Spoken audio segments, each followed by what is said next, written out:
pay 1 million non-cash, while their surety is 5 million Uganda shillings non-cash, and ordered that they return to court on the 4th of September 2024. So on a court bond of 1 million not cash. Each of the teachers executed a bond of 5 million not cash, which Marshall has to comply with paragraph 12 of the bail guidelines. The magistrate also asked the accused to be released after providing their original national identification cards, work IDs, passports, and LC1 letters. He or she has presented to court an LC1 letter introducing him or her and a copy of a national identity card, passport, or employment card, duly signed. Court shall not sign the bail guidelines or anyone who has not complied paragraph 12 of the bail guidelines. Speaking shortly after the court session, the accused's lawyer Lukwago shot down these demands by the court, noting that his clients were unable to find the said documents since they were on remand. It's a travesty of justice for courts of law to insist on production of the accused person's ID or a letter from their areas of residence. It's a travesty of justice. Why? These people are incarcerated. They are on remand. Their freedom is curtailed. They cannot in any way communicate with their LSO leaders to be able to issue them with letters. And this is an onerous condition. It's very, very cumbersome. Indeed, in our opinion, it defeats the spirit of Article 28, which confers unfettered jurisdiction on courts of law to grant bail. Lukwago revealed that they will be petitioning the Constitutional Court to challenge the said bail guidelines issued by the Chief Justice. So we are considering as the FDC leadership challenging this instrument, which was passed by the Chief Justice in 2022 in the Constitutional Court, because it's an affront to the spirit and letter of Article 28 of the Constitution, which confers unfettered jurisdiction on the courts of law to grant bail if they are satisfied that the applicants or the accused persons will turn up to answer to the charges once commanded by court to do so. On the other hand, Ronald Samuel Wandela, also counsel of the accused, said that they will comply with the said conditions, but revealed that the court did not give a deadline on when these documents must be presented, but also said they were working tooth and nail to see that their clients are released today. Court has not given an ultimatum on when we should bring this, but rather court has said that whoever brings those two documents will be released. So we are preparing their bail forms, but they will be signed upon presenting those documents. So it's what we are trying to do right now. The court's ultimatum is open, but whoever brings will be released. We want to make sure that all of them, we get them today so that they are all released today, because as you heard when we court, the Chief Magistrate will be away until Monday. So we wouldn't want people to go back until Monday after they have been granted bail. So we shall try our best to ensure that we produce them. The 14 suspects were arraigned in court on Monday and charged with being a common nuisance, but 5 of them led by the Kampala Deputy Lord Mayor Doreen Nyanjura, Kira Municipality Member of Parliament Semujunganda, Nicola Thaddeus Kamara, Member of Parliament for Kabale Municipality, and Harold Kaija were granted bail. The prosecution alleges that on August 5, 2024, the 14 suspects acted in a disorderly manner on Katonga Road in Kampala, blocking pathways and inconveniencing others, thus constituting a common nuisance. John William Mugenda, Ibrahim Kavuma for BTM News Today. Well, the government has been tasked to address the absence of teaching courses in public universities, which legislators say is affecting the training of the teachers. Now, according to Honorable Joseph Seungu, the teachers' training colleges were closed, requiring primary school teachers to acquire a bachelor's degree in education. Now we have the story. Teacher training colleges were closed, Mr. Speaker. They closed these colleges, stating that they wanted primary teachers who go for bachelor's of education. And I asked the Honorable Minister at that time, who is before us here, to bring a policy and the course units, not even the course units, but the policy that's going to establish university courses for primary teachers in university schools.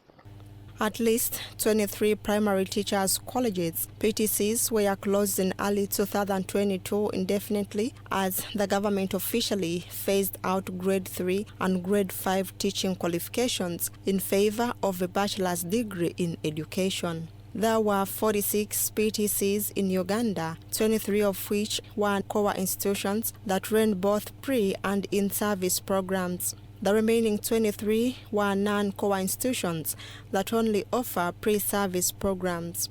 The Kalungu West legislator Joseph Sehungu, who raised the issue during the House sitting on Tuesday, alluded to a recent newspaper article indicating that many teachers across the country are seeking early retirement from the profession. A government paper, New Vision, really read this story that teachers are running out of teaching. They are seeking for early retirement. And here we are, colleges we are closed, teachers are running out of teaching. From COVID, the number of teachers have gone out. Validation reports are showing us that in many districts don't have teachers, but nothing is going on. Could we know what exactly is happening? Are you killing education for real? Where are you going to get teachers from? He tasked the government to address the absence of teaching courses in public universities, which legislators say is affecting the training of teachers. And all universities have refused the students and the sisters. You should look at me sincerely. They are saying there is no course unit because the National Council for Education has never sanctioned the course units for primary teachers.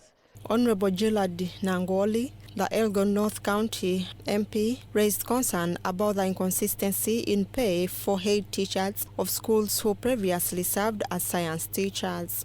The science teachers. Right Honorable, there are science teachers who were once teachers, in classroom teachers, but they were promoted to head schools in various districts. But now these teachers, once they become head teachers, they go back to the what? To lower pay. And yet they are science teachers. This anomaly has not been sorted by Ministry of Education and Public Service up to now. Actually, this is one of the reasons why so many teachers are asking for early retirement. The State Minister for Higher Education, John Chrysostom Muyingo, said the concerns raised about teacher training and salary disparities shall be addressed by the National Teachers Bill 2024. About what my brother Honorable Sehungu is saying, right, Honorable Speaker, it is true that teachers training colleges were closed, and we've been having discussions with the stakeholders to convert them into what the stakeholders want. I'm presenting the National Teachers Bill for Parliament, to Parliament, and when you read through this bill, many of the issues that are being raised now are going to be addressed.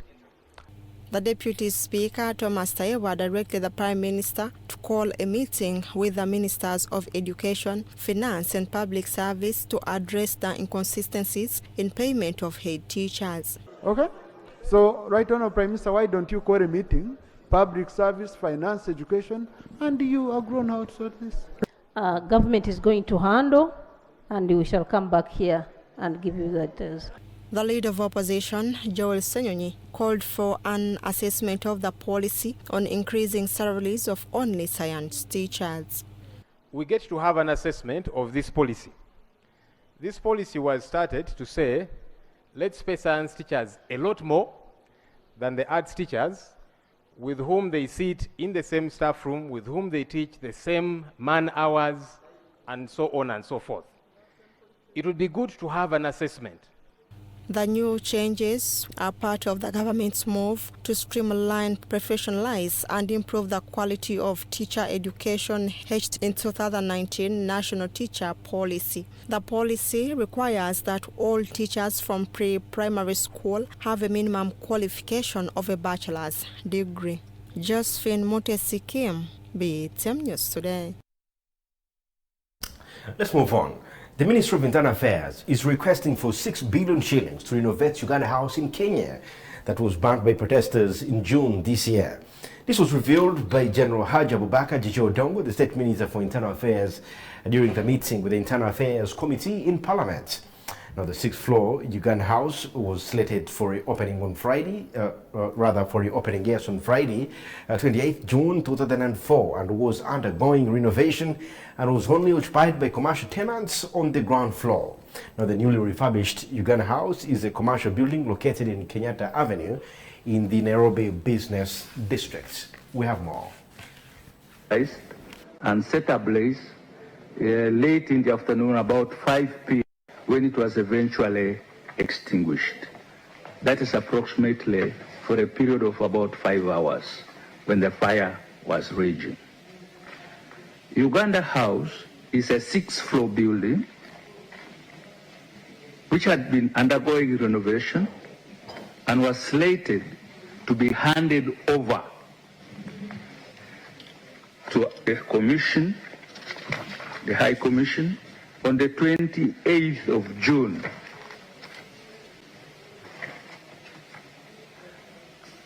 At the time of the fire, only the ground floor was occupied. On the 25th of June, only the ground floor was.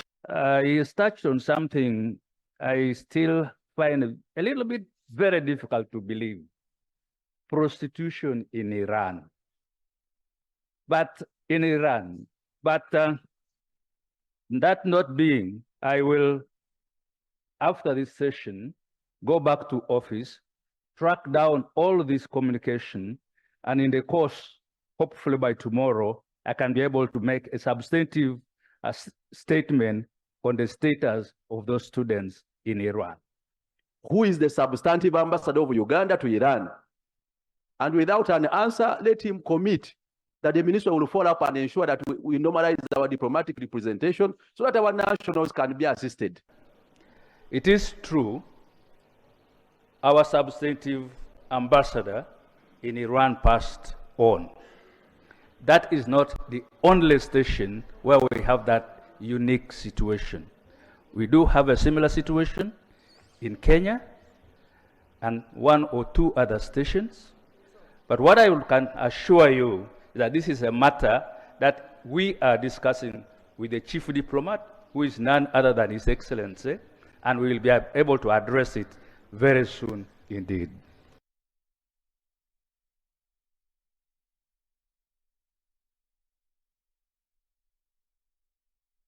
Having our land, the National Environment Management Authority has suspended the mining of Pozolana in Harugongo Sub-County in Kabarole District. Pozolana is a mineral used in cement processing, and our Abbas Malinda Transporters Company, the company operating in the mining project, has been accused not of possessing the required mining license. The suspension of the mining project followed a complaint from a tourism investor at Cheninga Tourism Facility about the noise pollution. We have the report. In 2021, residents of Harugongo Sub-County in Kabarole District raised concern about the destruction of the environment caused by Pozolana mining companies. Today, the National Environment Management Authority has suspended the mining operation, noting that the minerals being extracted belong to the government, yet the government is not aware of the activities. By the law of the country, of course, you can own the land, but what is underneath belongs to the state, the minerals. What you're calling a Ebikencha is a mineral. It is called Pozolana. Yes, and of course, when it is mined in large quantities, Ministry of Energy and Mineral Development gives the license. Akankwasa Barilega, NEMA Executive Director, says the tourism industry has raised several complaints of illegal mining in the area that has caused disturbance. However, the mining people also accuse tourism. The tourism sector has been complaining that there is unguided and unsustainable mining, which destroys the beauty of Fort Portal through decimation of the undulating hills, which are very important for landscape beauty, through noise, through dust. But also we were receiving reports from the miners that the tourism people want to deny them opportunity to use their land, and yet tourism does not pay them, the landowners. The owner of the land, Friday Balinda, has told the enforcement team that he was only preparing his land for cropping. For mining, but we know them as Vikenja stones. So we either use them to build or remove them. So I wanted to remove and then plant grass. Your neighbor, you mean Abbas? Yeah. So that's my intention. He removes, then I can do this area slowly, because it's also very costly. I do the planting here, then he can also have grass for feeding the animals. And then when the Pozolana is later sold, government earns. So taxes and there are also other royalties that come back to the district. I may not have solution to each and everything.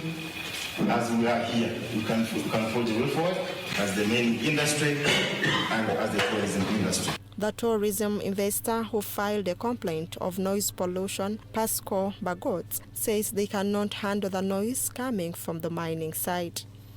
We had a beautiful piece of land here at Lake Chaninga. We started developing it with the aim of creating a tourism facility, and we were about to open a month from now, but then sadly enough we realized it wouldn't be possible because somebody in the area started mining Pozolana Mackenzie with very heavy industrial equipment, and it produced so much noise that it was even impossible for us ourselves to stay at our site. We couldn't even invite family or friends because they would have been very much disturbed and frustrated. And also the hills were being subject to severe environmental degradation. Barry Lega says they have now reached an agreement to stop the operations and make restorations or face prosecution. And now we have an agreement. Our agreement is that all mining that is taking place legally must stop forthwith. If we find the people mining there illegally, we shall have them arrested and prosecuted. We have permitted taking away of the Pozolana that is already mined there. That one we've agreed. Since it is already mined, it should be taken away without further mining. We've also agreed that where mining has been undertaken illegally, they must restore. So the people who mined there have been directed to restore. If they don't, we shall get them and prosecute them. Mining is common in the sub-counties of Harugongo and Kitswamba, where mining companies have set up shops. The companies that are mining Pozolana, which is a key ingredient in the manufacture of cement, include Abbas Balinda Company, James International Limited, and Loyal Transit Company Limited, among others. James International was contracted by Hima Cement Factory to supply Pozolana to the cement factory located in Kasese. According to residents, the mining activities have put their lives at risk due to dust, vibration from machines, and flying logs from sites that have destroyed their houses. BTM News Today. All still about conserving our land. Now the Chinese company has been halted from mining gold in Yumbe district after the Commission of Mining visited the site and discovered that it was operating illegally and degrading the environment. Now Commissioner Agnes Alaba accompanied the police protection units and Yumbe District Natural Resources Department officials who visited the site on Tuesday and stopped the mining operations after the company failed to meet the required standards. Now, Li Kwang, the mining company limited, which was granted the license on April 27, 2024, to prospect and also explore gold and other base metals in Yumbe District and exploration, license number EL00383, is accused of abusing the license by conducting illegal mining activities instead. We have the report. According to Commissioner Agnes Alaba, Li Kuyang Mining Company Limited was granted a license on April 27, 2024 to prospect and explore gold and base metals in Yumbe District under exploration license. However, the company has been found abusing the license by conducting mining activities instead of exploration. Three things which you can note from here. One, the operations which is taking place here is not within the license which we have given. The license is exploration, and this is mining. As you can hear from the spokesperson of Li Kwang, who said they are mining. So this operation is illegal, although they have a license that is for exploration. According to Commissioner Laba, the company is also violating the environment. Secondly, you see the environmental degradation, how the water path has been interfered with, and this we may need to find out what chemicals they are using to process this mineral, because even the chemicals is going into the water, and this water is moving some, is shared, people are drinking it, the cows are drinking it. So this operation cannot be allowed to continue like this, the way it's operated. This is not within the condition of grant of the license. She says the company is also doing mining wrongly, noting that any mining company must have a mining plan. The Minister of Energy and Mineral Development granted a license for exploration, and there are various steps of exploration where you need to sample. You can dig small pits to pick a sample. You can fly over to get further image.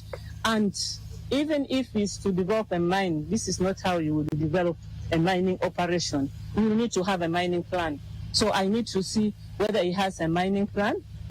The company owners were also urged to explain if they use personal protective gears to safeguard the lives of their workers. What is the safety issues here? I think people can fall in that water and get drawn and die. Or you stand up here, you can slide. I don't feel safe here. The safety issues are not handled properly. Are you using PPEs, the personal protection, protective gear, for your own safety? If you have your workers from here, are they safe? Those are the issues we need to look at, even besides the illegality. Yumbe district leaders have noted that they are not aware of any mining activities taking place, and they don't know how much taxes the company is paying the government. Now, how much has he mined? Where is the declaration? What is the district getting? What is the government getting? On the issue of the mining here, this mining, we have not been informed about it, and we are not aware of what has been taking place here. Although we tried to come here, but you saw the nature of the people who work here. You get a Chinese who cannot even talk to you, he doesn't know English, so all along we have been fidgeting around. According to leaders, residents have raised several complaints regarding the issue of compensation for their property and crops they lost to this company.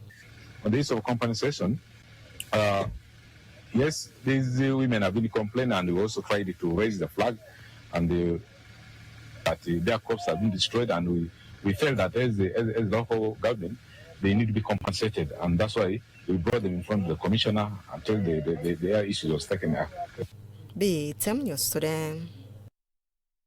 Uganda is set to host the third Kenya-Uganda Coast Tourism Conference, and family trips set to take place in Kampala between the 9th and 18th of November 2024.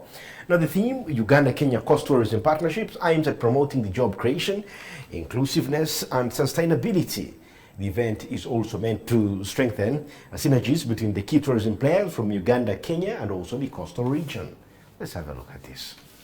During a media briefing attended by tourism influencers from Kenya, ahead of the third Uganda-Kenya Coast Tourism Conference and farm trips, the State Minister for Tourism, Martin Mugara Bihinduka, expressed optimism, given the already existing good relationship between the two nations.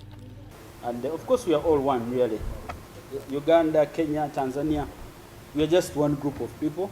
And I wish that the next discussion we have of this nature, we just have it out there, maybe, I don't know where, maybe along, maybe around Lake Victoria, so that we have this free interaction, because we are the same group of people. And I am happy, first of all, that even before we get into the discussion of tourism, business, and the rest, that we're establishing this friendship, raw, natural, interactive friendship, because that is who we are as Ugandans and Kenyans. Mugara expressed the government's commitment to supporting such initiatives that are aimed at promoting tourism and subsequently increasing revenue. Ours is our commitment to continue supporting Ambassador Mukumbya, you know. As a Minister of Tourism, we are doing something, but I also want to thank government that now through, I think it's economic diplomacy, there is some good resource coming in to continue supporting the various embassies, promote a number of promotional activities, with tourism being one of them. And I want to thank government. The minister also addressed the issue of fluctuating prices of gorilla permits, noting that his ministry intends to give discounts to Kenyan tourists. And as a Minister of Tourism, through the various agencies, and something kept coming up to do with the gorilla permits. And I want to ask the ambassador, because we have been having this discussion with the representative of UA, because sometimes we have a low season where I would sell these permits a bit cheaper maybe than the $800 now. So it's important that we have this discussion. So now we can give a special package maybe to our brothers in Kenya, sell maybe at a much lower price during the low season. So this is a discussion we can have, so that through you, we have a special dedicated package. And I believe we can achieve this. This event aims to enhance collaboration and promote tourism between the two nations, showcasing the best of what both Uganda and Kenya have to offer. John William Ogenda, Freddy Chris Chisawo for BTM News Today. Thank you so much for staying with us. You're still watching BTM TV. Remember, you can also go to our social media platforms and check out what we do have for you. We're always live, so you can actually get a chance to even watch other programs that you missed earlier on. Now going to be crossing over to UPC this evening. The Uganda People's Congress Party Youth Wing has given a warning to the government against the failure to address and also resolve issues affecting the young people in the country.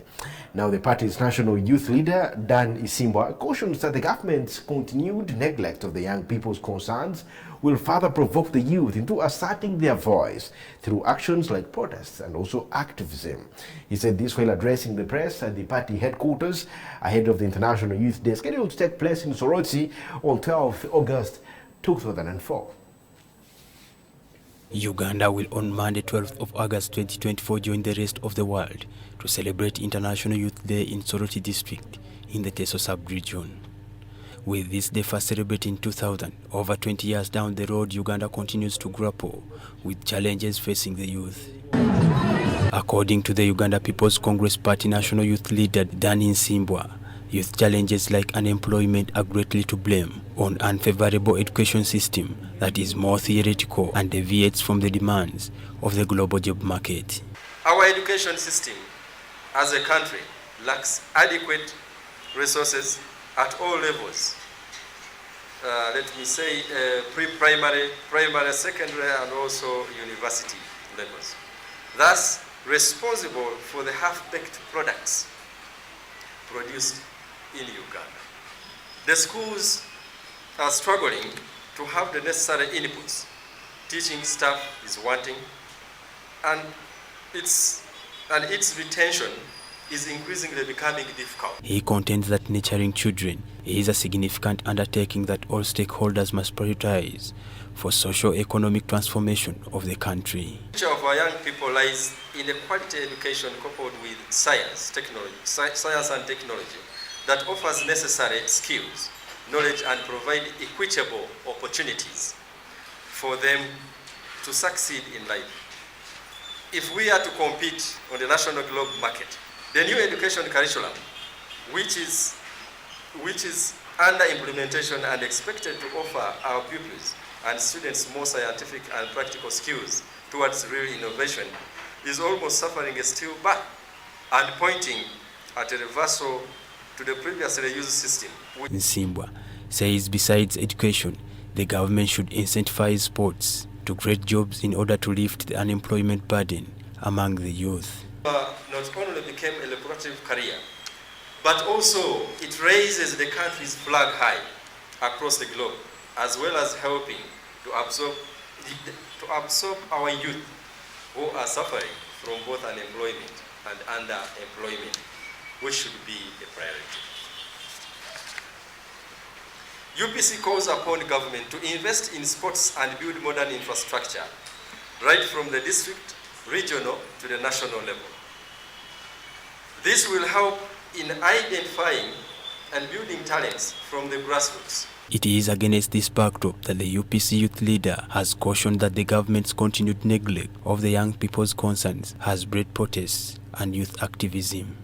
If the world continues to neglect the youth question, It will provoke and force them to come up and assert their voice, as we are witnessing.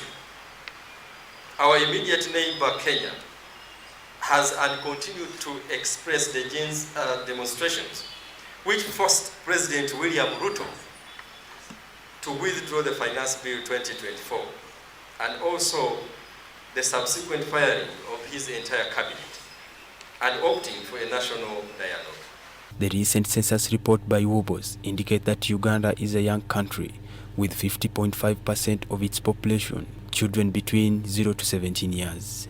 John William Ogenda, Freddy Chris Chisau for BTM News Today. Well, now let's take a very quick look at what's making BTM Health for this evening.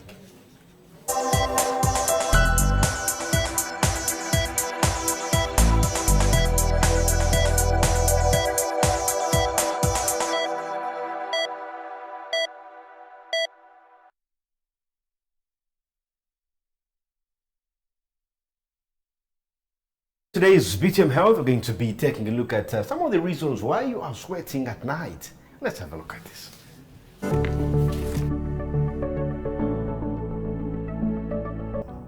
Night sweats. These are some of the 7 reasons you may be sweating at night. Whether you're exercising, it's hot outside, or you're just overdressed, you expect to sweat sometimes a lot. When you are sound asleep, you do not. If you experience night sweats, you are probably all too familiar with waking up damp or drenched in sweat. Here are the 7 things that might be causing your night sweats. Having a drink or 2 in the evening might sound relaxing, but it can lead to increased body temperature and therefore sweating. If you suffer from night sweats, limit alcohol before time. If you're feeling anxious or stressed, probably experience the dread that comes with trying to fall asleep or back to sleep after waking up. Build in time to wind down. Before bed, take a warm shower, avoid screen time and devices, or try reading a book. Set up a relaxing atmosphere. Make sure the lights are low, the sound is limited or soft, and the room is also cool. Recurrent or long-lasting stress or anxiety could also be a sign of more anxious mental health issues such as anxiety disorder or depression. If you wear sleepwear and sleep environments, everyone likes a cozy sleep environment, but sometimes there's a fine line between cozy and overheating. Common reasons for night sweats are bedding, sleepwear, or even a mattress that does not breathe. A sleep environment that is too warm. Keep your bedroom cool, lower your thermostat, or leverage a fan. Dress light. Do not overdress. Choose moisture-wicking materials if you need. Choose lightwear bedding. Avoid fleece, flannel, down, and synthetic fibers. Consider your mattress foam materials that can limit airflow. Some medications can affect the part of your brain that can control your body temperature or your sweat glands. This means these medications can also include light sweats. The types of medications associated with night sweats include antidepressants, antiretrovirals, hormone therapy drugs, hypertension drugs, and hypoglycemia medications. You're going through menopause. You've had hot flashes, right? Well, menopause also comes with night sweats. About 75% of perimenopausal women report having night sweats. The frequency typically peaks in the first few years following menopause and then declines over time. Avoid triggers. Triggers like alcohol, spicy foods, caffeine, smoking can be sweat triggers. Keep your bedroom cool and sleepwear light. Adjust the thermostat or the fans. Cool down if you wake up in a sweat and cover your feet and neck. Drink a glass of cold water. Place a cool cloth on your head or run cold water all over your wrists. Consider lifestyle adjustments. Watching your weight and limiting stress can reduce the frequency or the severity of night sweats. While incredibly rare, you may suffer from hyperhidrosis, a condition which your body produces excessive sweat for unknown reasons. When you suffer from these, invest in quality antiperspirants. Also, keep in mind that deodorants do not reduce sweating. Consider your clothing. Opt loose-fitting clothes, which are more breathable, and those, such as those with open knit or loose weave.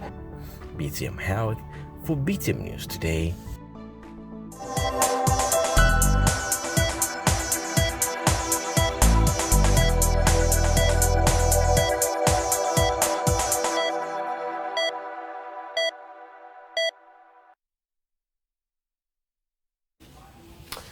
Well, a very busy day still it has been for us this day, and we've gathered for you some of the best stories and still crafted out for you the best pieces, and we produce for you the News Bites. Enjoy.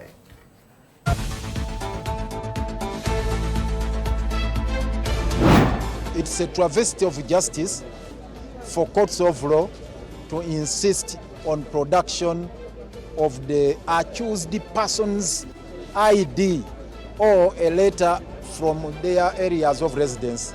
It's a travesty of justice. Why? These people are incarcerated. They are on remand. Their freedom is curtailed. They cannot in any way communicate with their LSO leaders to be able to issue them with letters. And this is an onerous condition. It's very, very cumbersome. Indeed, in our opinion, it defeats the spirit of Article 28, which confers unfettered jurisdiction on courts of law to grant bail. Most of these institutions are there, nothing is happening. These are open issues. So we want to know where is the weakness, and I want a response knowing that I'm the shadow minister. But teachers running out for early retirement is a challenge on our schools. There are schools, Mr. Speaker, as we talk now, having one teacher per 100 children as a ratio. So, Honourable Minister, kindly give attention to that. About at 21 minutes to 10, we're going to be going for a very short break, but when we return, we still have more news for you, including this.